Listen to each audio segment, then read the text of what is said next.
নবীজি বলছেন সাল্লাল্লাহু আলাইহি ওয়াসাল্লাম, একটা মৃত গাধাকে দেখে বলছেন, সাহাবীরা তোমরা কি কেউ এই গাধাটাকে 1 দিরহামের বিনিময়ে কিনবে? কান কাটা, মৃত, গলে আছে, এই গাধাটাকে কিনবা 1 দিরহাম দিয়ে? সাহাবীরা বলছেন, মাংনা দিলেও তো কিনবো না। ইয়া রাসূলুল্লাহ, যদি ফ্রিও কেউ দেয়, বিনামূল্যে দেয়, তাও তো নিব না। তখন নবী সাল্লাল্লাহু আলাইহি ওয়াসাল্লাম বলছেন, এটাই হচ্ছে আল্লাহর কাছে দুনিয়ার এক্সাম্পল। ওই মৃত গাধা তোমাদের কাছে যতটা না ইম্পর্টেন্ট, যতটুকু মূল্য রাখে, আল্লাহর কাছে এই দুনিয়া তার চেয়েও কম মূল্য রাখে। তো এই দুনিয়াতে তো সব ফয়সালা হবে না। আমরা তো হতাশ হয়ে যাই না যে দুনিয়াতে এমন কেন, এটা কেন, ওইটা কেন। দুনিয়া এটারই জায়গা। দুনিয়া সবকিছুর কনক্লুশনের জায়গা না, সবকিছুর পরিসমাপ্তির জায়গা হচ্ছে কিয়ামতের মাঠ। ওই দিন যে সফল সে সফল, যে ব্যর্থ সে ব্যর্থ। দুনিয়ার বাড়ি গাড়ি, স্ট্যাটাস, চাকরি বাকরি, ইজ্জত সম্মান, এটা সাফল্য ব্যর্থতার মানদণ্ড নয়, চূড়ান্ত মানদণ্ড নয়। চূড়ান্ত মানদণ্ড কি? ফামান যুহজিহা আনিন নার ওয়া উদখিলাল জান্নাহ ফাকাদ ফাজ। যাকে জাহান্নাম থেকে বাঁচানো হবে, জান্নাতে প্রবেশ করানো হবে, পুলসিরাত পার হতে পারবে, এই একমাত্র ব্যক্তি সফল। সাফল্যের সংজ্ঞাটা জেনে রাখবেন, তাহলে আপনি দুনিয়াতে হতাশ হবেন না ইনশাআল্লাহ।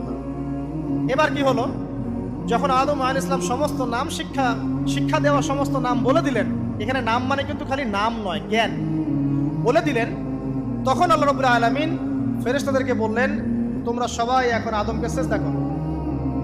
ওয়া ইয কুলনা লিল মালাইকাতি ইসজুদু লি আদম। আল্লাহ পাক এবার বলছেন, আমি সমস্ত মালায়েকাকে বললাম তোমরা আদমকে সিজদা করো।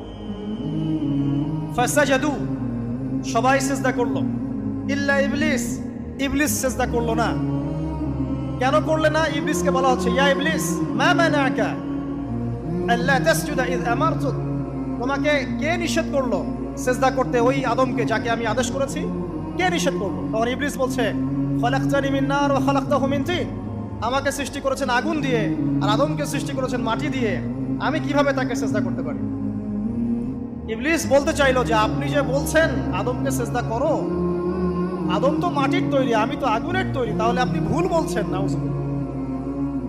আগুন কেন মাটির সামনে নত হবে? মাটি আগুনের সামনে নত হওয়া উচিত। তার কেয়াস হচ্ছে এমন। কেয়াস মানে কি? তার এটা কি? হ্যাঁ, তার এটা যুক্তি, তার এটা যুক্তি এবং দর্শন যে আমি কেন তাকে সিজদা করব? আমি তো আগুনের তৈরি, আর আদম হচ্ছে মাটির তৈরি। তো খালাকতাহু মিন নার ওয়া খালাকতানি মিন তিন, খালাকতানি মিন নার ওয়া খালাকতাহু মিন তিন। আমাকে সৃষ্টি করেছেন আগুন দিয়ে, আদমকে সৃষ্টি করেছেন মাটি দিয়ে।